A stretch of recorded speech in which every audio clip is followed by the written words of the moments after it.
Halo, Assalamualaikum warahmatullahi wabarakatuh. Saya, Sekar Ayu Febrianti, akan menjelaskan mengenai peran Raja Henry VIII dalam reformasi gereja Inggris. Abad ke-16, banyak sekali paham yang muncul di wilayah Eropa, di mana nantinya paham-paham tersebut menjadi tonggak munculnya negara modern Eropa. Salah satu contoh dari fenomena tersebut ialah reformasi gereja di Inggris pada tahun 1529 sampai 1534. Reformasi gereja di Inggris merupakan salah satu dari rangkaian reformasi gereja yang melanda Eropa pada abad ke-16. Berbeda dengan reformasi gereja pada umumnya yang bersifat doktrinal, reformasi gereja di Inggris tidak lepas dari peran Raja Henry VIII yang berambisi untuk memenangkan persaingan otoritas dengan gereja Roma di wilayah kekuasaannya sendiri pada saat itu. Raja Henry VIII dari dinasti Tudor lahir pada tanggal 28 Juni 1491 di Place of Pleasantry, Greenwich, Kent. Ia merupakan putra kedua Raja Henry VII dan istrinya Elizabeth of York. Raja Henry VIII merupakan sosok penganut Katolik yang taat.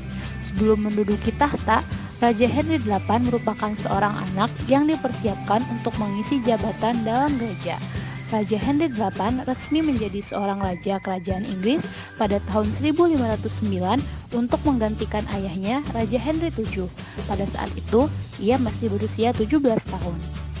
Raja Henry VIII dikenal dengan perannya dalam memisahkan diri dari gereja Roma dan melakukan sebuah reformasi dengan membentuk Gereja Nasional Anglikan pada tahun 1534. Pemicu dari keputusan Raja Henry VIII untuk memisahkan diri dari otoritas gereja Roma ialah kebutuhannya untuk memiliki seorang anak laki-laki yang bisa dijadikan sebagai penerus tahta dinasti Tudor. Sebagai seorang raja dan kepala sebuah dinasti, Raja Henry VIII memiliki kewajiban untuk melindungi, menjaga, dan memelihara keberlangsungan kekuasaannya. Memang, pada saat itu Raja Henry VIII telah memiliki seorang pewaris perempuan. Namun, Masyaroh dan Supriyatna menjelaskan bahwa pada masa itu seorang wanita sebagai pemimpin sebuah kerajaan bukanlah hal yang umum. Selain itu, berdasarkan pengalaman dari kerajaan Inggris, pemimpin wanita bukanlah pilihan yang baik. Alasan bahwa pernikahannya yang tidak dikaruniai seorang putra sebagai seorang pewaris serta kematian anak-anaknya menurut Raja Henry VIII ialah bentuk hukuman yang diberikan oleh Tuhan untuknya karena telah menikahi janda dari kakaknya, Arthur Tudor. Lewis menjelaskan bahwa hal tersebut dilatar belakangi oleh ajaran gereja Roma yang menegaskan bahwa menikahi janda dari saudara laki-laki merupakan hal yang tidak boleh dilakukan. Raja Henry VIII menganggap bahwa alasan religius tersebut mampu dijadikan alasan untuk menceraikan permasyurinya, Catherine of Aragon. Pada tahun 1527, dengan bantuan Kardinal Thomas Wolsey, Raja Henry VIII mencoba untuk menekan Catherine of Aragon agar ia mau membatalkan pernikahannya dengan cara menjauhkannya dari penerima pengakuan dosanya, yaitu Uskup Fisher Rochester.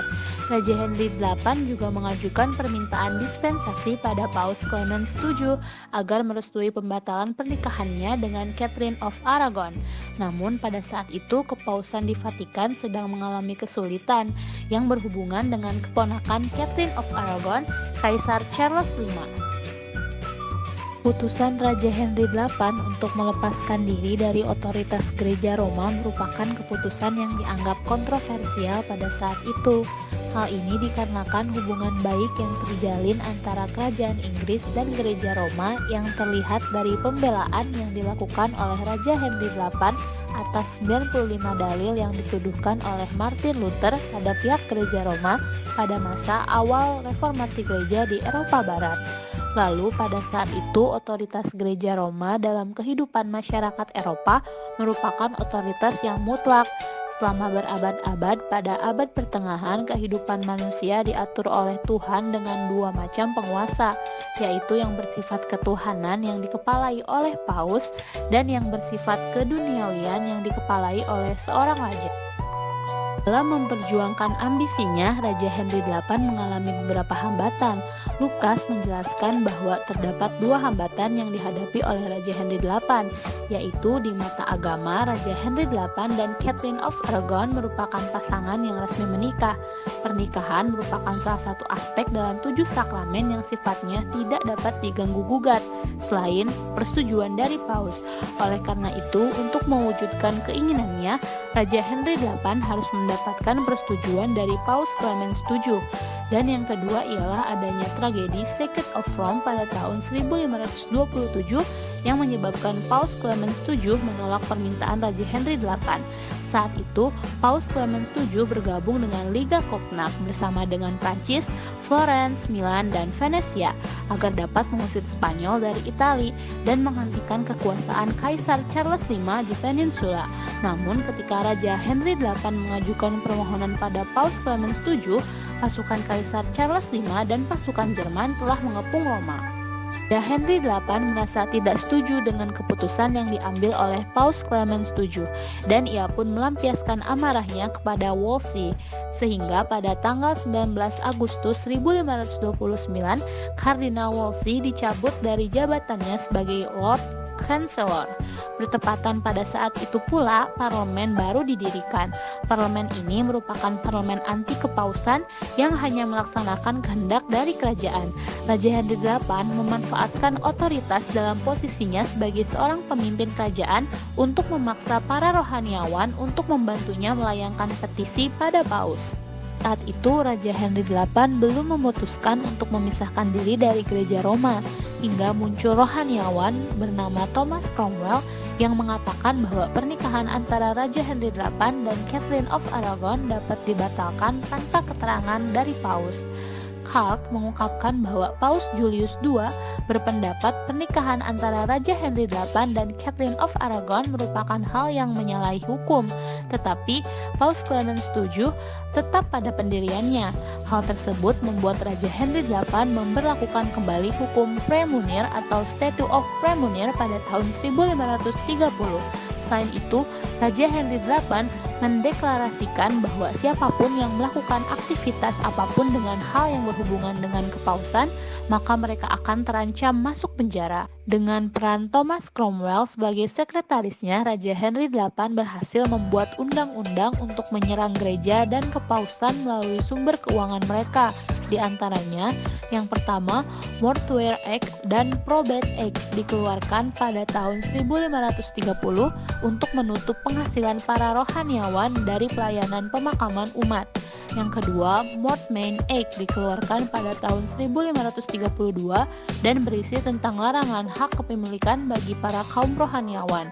Yang ketiga, Status of Annats atau juga dikenal dengan First Fruits dikeluarkan pada tahun 1532 dan berisi raja memiliki otoritas untuk menghentikan pembayaran pada paus dari penghasilan tahun pertama dari semua uskup yang baru diangkat, yang kemudian dibayarkan pada pihak kerajaan.